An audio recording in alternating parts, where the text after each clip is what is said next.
U.S. Congressman Mike Haridopolos this morning to talk more about it. First of all, good to see you. Thank you for being here. Good morning, Amy. Thanks for the opportunity to speak with you. So, Congressman, you were not there on Saturday night, thankfully, but we know that obviously you spent a lot of time in D.C. You have seen political violence in D.C.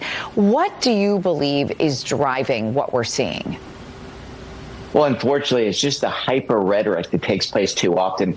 Amy, you and I have known each other for over a decade, and I've been proud to be on your show for years. And what I try to do is what I try to do, which is be a history teacher as opposed to a hyperventilating, sometimes politician.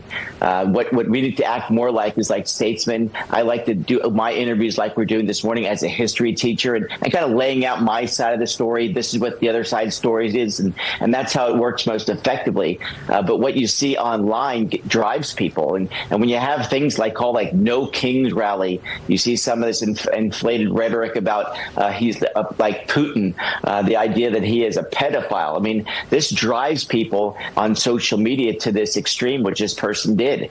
And it puts everyone at risk. And it's why it's incumbent upon persons like myself to keep the rhetoric clean, to try to elevate the conversation and have a battle of ideas, not battles in the streets, let alone with guns. And we need to elevate the conversation, and hopefully it starts again today in Washington, D.C. I know you probably got a chance to read the manifesto that was written. What stood out to you? What was concerning to you in reading through that? Well, I think what's happened, and you see it online all day, you see it with the rhetoric, sometimes even on the floor of the House of Representatives, they take it to the nth degree.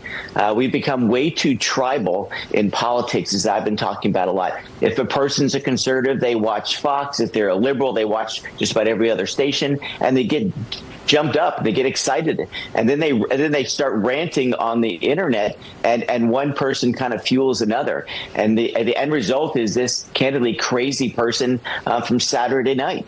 I mean, he had no logic to his rantings, but this is where people get hyped up, and why we need to take the conversation down a level and have a real debate. Again, this is what I did in the classroom, and that's what I think I try to do in politics, and all we can control in the end is ourselves. Shouldn't let ourselves get so ramped up by things, because there's a battle of ideas happening in Washington. Most of the members I speak with, Republican and Democrat alike, are trying to solve problems, but there are a few. Jamie Raskin's one of the persons who kind of takes it up to the next level on the Democrat side, and I'm sure we've got some folks on our side guilty as well. But it's now the third major attack against President Trump. It's unacceptable, and sadly, when I go anywhere in public now, whether it be in Brevard County, Indian River County that I represent, let alone parts of Orange County, I have to have security because some of the threats we've faced.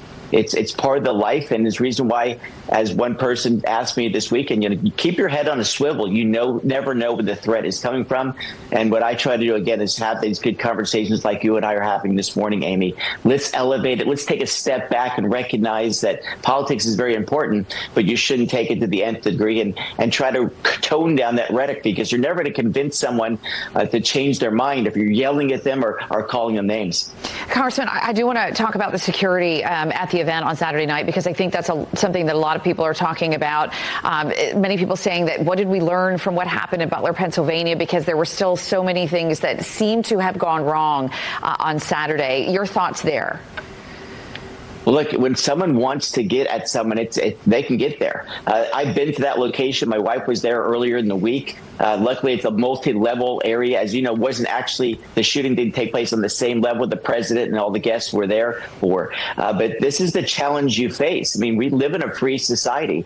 We don't want to lock things down like they did many years ago. We want to be accessible as possible. But the reality is that threats come not just from America, but as you know, with our conflict with Iran and other parts of the world, they're worldwide threats. And so the president trying to be as accessible as possible is going to take some risk, because if that assassin's willing to risk their own life, things can happen. And that's the scary part of America. And you and I have lived through many realities in our lifetime. Of course, presidents being shot, whether it be Ronald Reagan or more recently Donald Trump.